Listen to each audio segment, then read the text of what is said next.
नमस्कार। तो 12th के ठीक बाद लॉ की दुनिया में कदम रखने का प्लान है? अगर हाँ तो बिल्कुल सही जगह पर हैं। आज हम MHCET लॉ जो 5 साल वाला कोर्स है उसकी एक एक बारीकी को समझेंगे और ये भी जानेंगे कि इसमें टॉप रैंक कैसे लाई जा सकती है।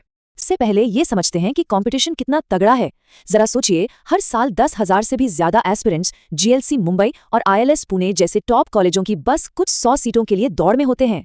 ये सिर्फ एक एग्जाम नहीं, ये एक असली रेस है। तो सवाल ये उठता है कि इतनी बड़ी भीड़ में सबसे आगे कैसे निकला जाए, एक टॉप रैंक कैसे सिक्योर की जाए।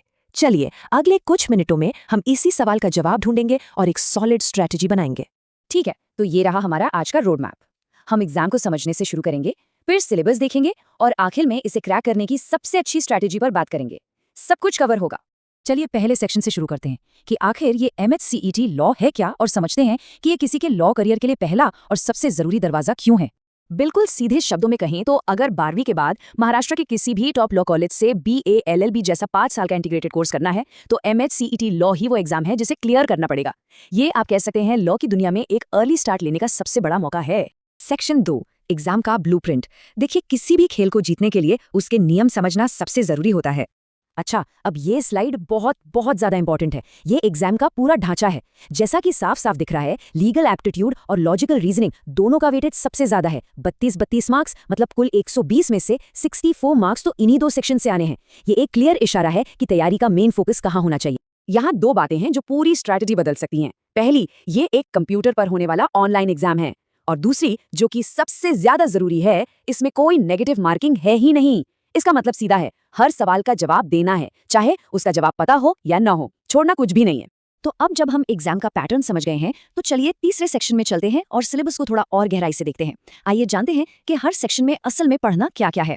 सबसे पहले सबसे बड़ा सेक्शन लीगल एप्टीट्यूड।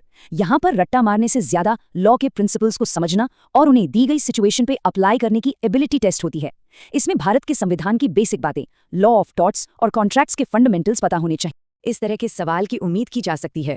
कानून का प्राइमरी सोर्स क्या है? ये सवाल दिखने में सीधा है, पर यह चेक करता है कि लॉ की बुनियादी समझ है या नहीं। यहाँ सिर्फ फैक्ट्स नहीं, कॉन्सेप्ट की क्लैरिटी बहुत जरूरी है। अगला है logical and analytical reasoning.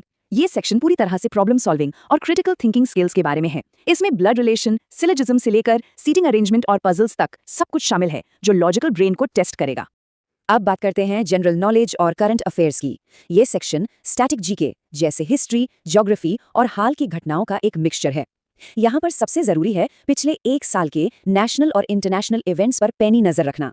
GK के सवाल अक्सर बिल्कुल सीधे और फैक्ट बेस्ड होते हैं, जैसे रामकृष्ण मिशन की स्थापना किसने की।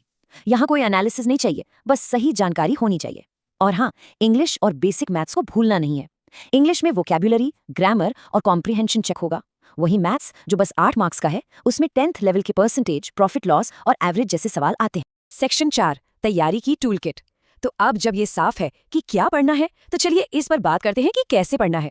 देखिए, हर सेक्शन के लिए कुछ स्टैंडर्ड एक्सपर्ट्स द्वारा बताई गई किताबें हैं जो कॉन्सेप्ट्स को मजबूत बनाती हैं। जैसे लीगल एप्टीट्यूड के लिए AP भारद्वाज या फिर लॉजिकल रीजनिंग के लिए RS अग्रवाल। ये किताबें तैयारी के लिए एक मजबूत बेस बनाने में मदद करती हैं। सेक्शन 5, वो आम गलतियां जिनसे बचना है। तो सबसे जरूरी बात सिर्फ ये जानना नहीं है कि क्या करना है, बल्कि ये भी जानना है कि क्या नहीं करना है। ये 4 गलतियां एक टॉप रैंक और एक एवरेज स्कोर के बीच का फर्क तय कर सकती हैं। पहली, लीगल रीजनिंग को मुश्किल समझकर उसे इग्नोर कर देना। दूसरी, मैथ्स को ये सोचकर छोड़ देना कि अरे 8 मार्क्स ही तो हैं, लेकिन यही 8 मार्क्स रैंक को सैकड़ों पायदान ऊपर नीचे कर सकते हैं। तीसरी गलती, सिर्फ स्टैटिक जीके पढ़ते रहना और करंट अफेयर्स पर ध्यान ही ना देना। और चौथी और शायद सबसे बड़ी गलती, ऑनलाइन मॉक टेस्ट की प्रैक्टिस ही ना करना।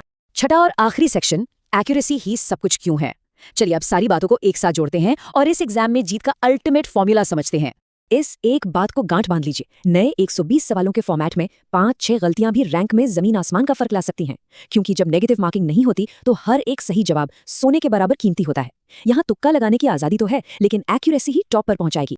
तो सक्सेस का फॉर्मूला क्या है? स्पीड यानी तेजी से सवाल हल करना, एक्यूरेसी यानी सही जवाब देना, और स्मार्ट सेक्शन मैनेजमेंट मतलब ये जानना कि किस सेक्शन को कितना टाइम देना है।